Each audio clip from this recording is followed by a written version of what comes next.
자, 오늘 역대하 29장부터 32장까지 장장 4장에 걸쳐서 이 히스기야 왕에 대하여 기록하고 있습니다. 그만큼 히스기야 왕이 이 남왕국 유다의 역사에 중요한 인물이라고 하는 것이죠.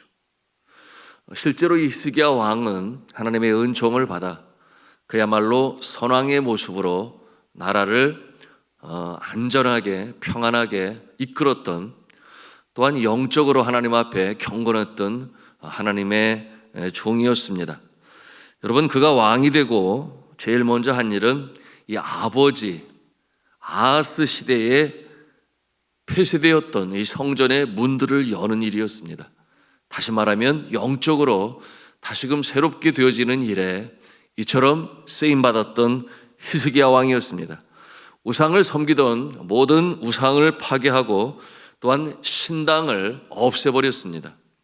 성전을 대대적으로 정화하고 예배를 재정비하였으며 이 북쪽에 있는 북왕국 이스라엘 사람들까지 초대하여 유월절을 성대하게 지키는 일에 참 하나님 앞에 기쁜 일을 행했던 왕이었습니다.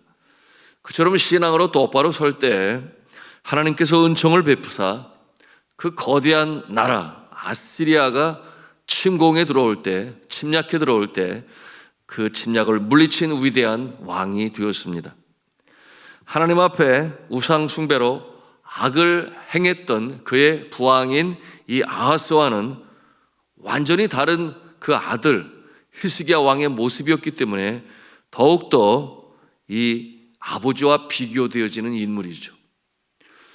그러기에 아버지 아하스의 16년 동안 그 참으로 암울하고 참담하며 이 악한 나라였기에 그 비교가 더욱더 크게 보여집니다.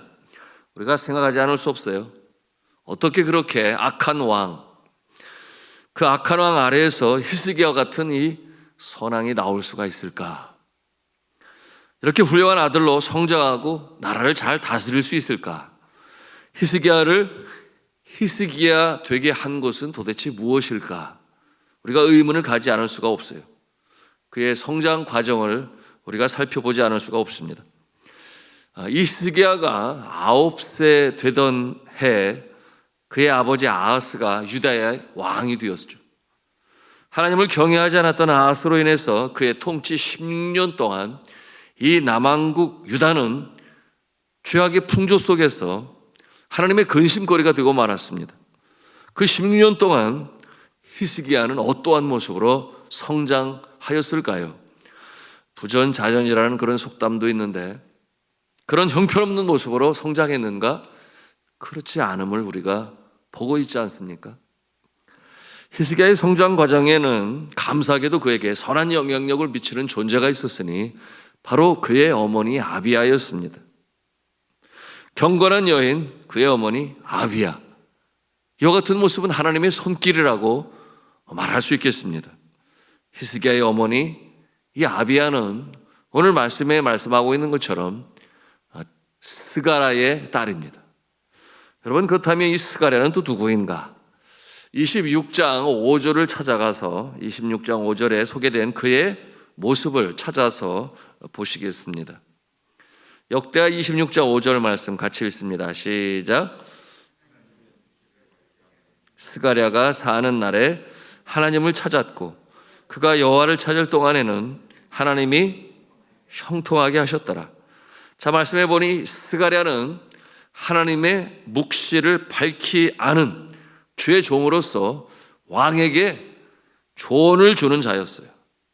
왕이 그 조언을 따라 행하는 동안 나라가 평안했다. 여러분이처럼 이 스가랴는 경건한 자였습니다. 이 외조부, 그렇죠, 외조부, 히스기야의 외조부 스가랴, 이 스가랴의 신앙을 계승한 그의 딸 또한 히스기야의 어머니 아비야. 우리가 상상해 볼 수 있습니다. 히스기야는 어릴 적부터 그러므로 그의 어머니로부터 이 신앙으로 잘 양육되었고 하나님을 경외하는 자가 될 수가 있었던 것입니다. 우리가 상상을 해봅니다. 이 경건한 아비야는 의로운 시아버지가 되는 거죠. 시아버지. 그 시아버지 왕이 요담. 요담은 선왕이었습니다. 이 요담의 며느리로 시집을 오면서 기대가 있었을 거예요. 이어지게 될 그의 남편 아하스가 아버지처럼 나라를 잘 다스리지 않겠는가라고 하는 기대가 있었을 것입니다. 그런데 그처럼 넘어지고 무너진 형편없는 이 악한 왕이 될 것이라고는 상상도 못했겠죠. 이 선왕 요담에 의해 이 나라에 타오르던 그 번영의 불길은 위태위태하였고 풍전등화와 같이 여러분 위태한 가운데 있다가 결국은 꺼지고 말았습니다. 그럴 때 이 나라의 국무로서 또한 경건한 이 아비야, 여러분 그 하나님의 딸로서 그가 할 수 있는 일이 무엇이겠습니까? 남은 희망은 장차 대를 이어 왕이 될 히스기야에게 있지 않았을까요? 그러므로 어머니로서 도를 다하며 어릴 적부터 하나님의 율법과 언약으로 가르치며 아하스 이후 시대를 준비하였을 것입니다. 성도 여러분, 우리가 이와 같은 모습을 보면서 알아야 하겠습니다. 하나님께서는 제사장을 세워서 그의 뜻, 하나님의 나라를 알리시고 또한 이 제사장의 중보 기도를 들으시고 그의 나라와 그의 백성을 축복하십니다. 그러므로 제사장은 하나님께서 쓰시는 중보자요 또한 축복의 통로입니다. 그런데 이 제사장은 성전 안에만 있는 것이 아니에요. 여러분, 하나님께서는 이 제사장을 어디에 세우시는가? 여러분, 이 제사장 가정에도 제사장이 있고 또한 일터에도 직장에도 사업장에도 하나님께서는 제사장을 세우십니다. 그러므로 믿음이 좋은 자가 제사장의 역할을 하게 하시고 그를 이 가정의 축복의 통로로 또한 일터와 직장과 사업장의 축복의 통로로 사용하십니다. 가정에서 이 제사장은 가장이지요. 그런데 가장이 믿음이 없거나 소위 깜이 되지 아니하면 하나님께서는 그 가정을 위해 믿음이 좋은 아이들의 어머니, 믿음이 좋은 아이들의 어머니를 제사장으로 세우십니다. 그러므로 믿음이 좋은 자가 제사장의 역할을 하게 하시고 그를 가정의 축복의 통로가 하게 하십니다. 성경의 여러 가정의 모습에서 그 모습들이 증명되지 않습니까? 모세의 어머니 요게벳이 그러하고 또한 사무엘의 어머니 한나가 그러합니다. 다윗의 조상 중에 이 라합과 나오미와 룻이 또한 그러합니다. 신약시대에 와서 마가의 다락방에서 그 마가의 어머니 누구겠어요? 마리아가 또한 그러하며 디모데의 어머니 유니게와 또한 디모데의 외조모 로이스가 바로 그와 같은 모습을 우리에게 보여주고 있습니다. 기독교 역사의 로마 시대 기독교를 이제 공인하게 된 콘스탄티누스 대제, 여러분 그의 어머니 헬레나가 그러하며 어거스틴의 어머니 모니카가 그러합니다.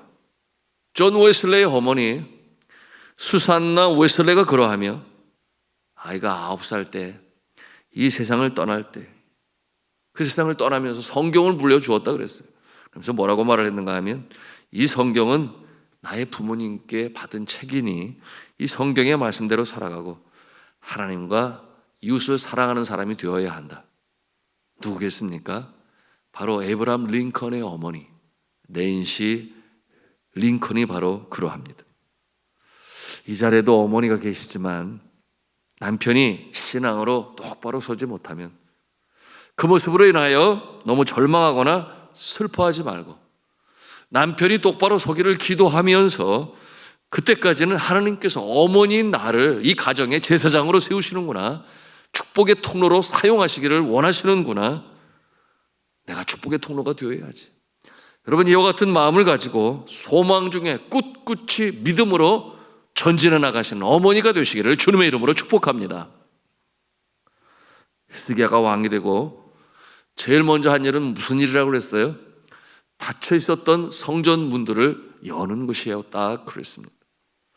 성전의 문을 열고 그가 성전을 청결케 하며 외부와 내부를 청결하게 하고 고치고 그리고 예배를 다시금 세우는 일이었습니다.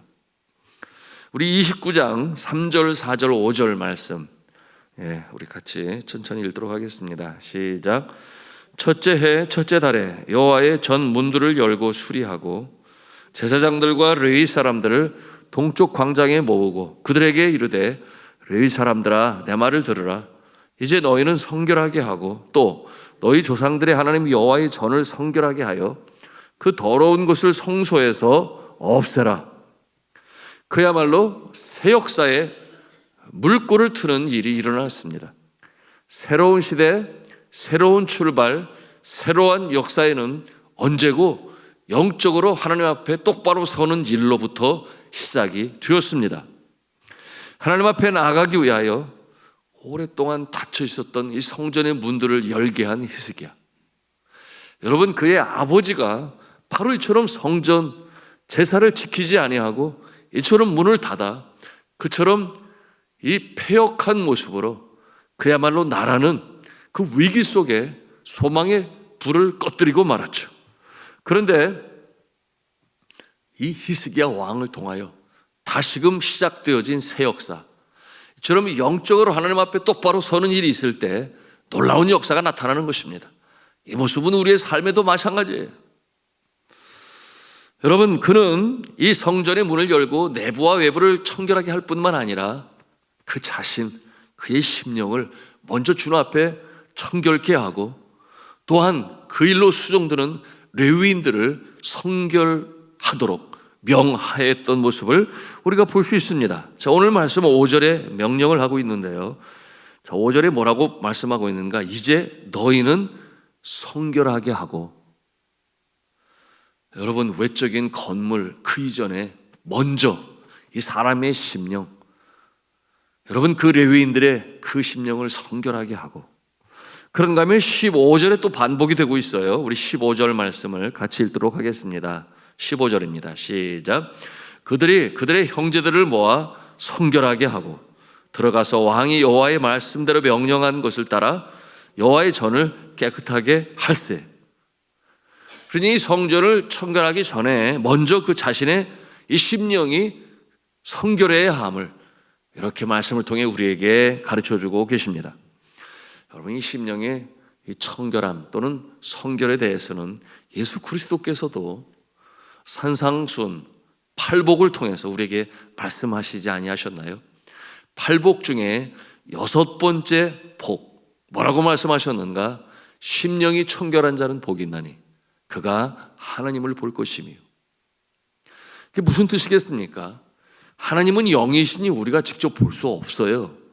그런데 심령이 청결한 자는 하나님을 볼 것이며, 이 놀라운 복이 임하는데, 이 하나님을 본다라고 하는 이 뜻은 어떠한 뜻을 담고 있는가? 하나님의 뜻을 알 수 있는 복을 얻게 된다, 그런 뜻을 가지고 있습니다. 여러분, 영적으로 그 눈이 뜨이게 되니, 그러므로 영안이 열리게 되니 하나님의 뜻을 분별할 수 있는 영적인 통찰력을 갖게 된다. 누가? 심령이 청결한 자는. 여러분, 그러므로 새 역사에 있어서 가장 중요한 으뜸이 무엇이냐? 내가 주님 앞에 성결한 모습으로 설 때 하나님의 뜻을 분별하여 해야 할 일, 가야 할 길을 밝히 보게 되는 이 놀라운 역사가 일어나게 되는 것입니다. 그렇다면 반대로 우리가 생각해 볼 수 있지 않겠습니까? 심령이 청결하지 못한 자는 복이 없나니 그가 하나님을 보지 못할 것이며, 그런 뜻 아니겠어요? 여러분, 이처럼 심령이 청결하지 못하면 하나님의 말씀이 선포되어도 깨달을 수 있는 그 영안이 없습니다. 또한 보지를 못해요. 그러니 그가 어느 길로 가야 할지 하나님의 뜻을 알지 못하니 여러분, 그 인생이 기구하고 피폐하고 영적으로 빼빼마른 모습으로 살아가게 되니 마침내 그 모습은 여러분 비참한 그 모습으로 떨어지고 마는 것입니다. 연관하여 오늘 본문 29장 2절에 보니까 성전 청결 이전에 먼저 히스기야가 그 경건한 모습을 보여주고 있는데요. 뭐라고 그랬어요? 같이 읽습니다. 시작. 히스기야가 그의 조상 다윗의 모든 행실과 같이 여호와 보시기에 정직하게 행하여. 여호와 보시기에 정직하게 행하여. 자기 자신이 먼저 그 속사람이 하나님 앞에 정직한 모습으로 서게 되니까. 여러분, 그 모습을 바라보는 하나님께서 그의 길을 인도하시죠. 여호와 앞에 정직하게 행했던 이 히스기야, 이 모습은 경건한 어머니의 영향이라고 말씀을 드렸습니다. 이 경건한 히스기야, 그 모습은 무엇으로 이어지게 되었습니까? 성전을 청결하게 하고 또한 철저한 성전 제사와 예배가 다시금 시작되게 되고, 그 결과 놀라운 부흥의 역사, 그것이 바로 가능했던 것입니다. 그렇습니다. 이 참다운 개혁은 개개인의 심령의 변화로부터 시작이 되어집니다. 개개인의 진정한 변혁이 없이 시작된 부흥은 기독교의 역사에 없었습니다. 그러므로 이 새벽에도 우리가 기도합니다. 하나님 아버지, 나를 새롭게 하여 주옵소서. 거룩한 주의 영으로 내 심령 가운데 임재하시고, 또한 회개의 영으로 함께하사 지난 날 속에 잘못한 죄악이 있다면 철저히 회개하고 우리의 심령을 청결하게 할 때, 여러분, 예수 그리스도의 십자가의 보혈로 우리의 심령이 온전히 깨끗함을 입을 때, 여러분, 이 진리의 영이, 위로의 영이 우리의 심령 가운데 임재하시고, 또한 우리의 영안을 열게 하셔서 영적인 이 통찰력을 가지고 여러분, 새로운 길로 주님이 인도하심을 따라 놀라운 부흥의 역사가 나타나는 줄로 믿으시기를 바랍니다. 그러므로 이 새벽에 기도해요. 먼저는 우리의 심령이 부흥의 역사가 나타나고, 그 다음에는 우리의 가정, 우리의 자녀, 동기들 가운데, 또한 우리의 직장과 사업장, 일터, 사회 가운데 여러분, 나은 삶으로 말미암아 나은 사람의 개혁이 놀라운 새로운 역사의 물꼬를 트게 하는 줄로 믿으시기를 바랍니다. 이 새벽에도 기도하는 이와 같은 시간이 다 되시기를, 그러므로 영적인 부흥의 역사를 체험하시는 저 여러분의 모습이 되시기를 주님의 이름으로 축원합니다.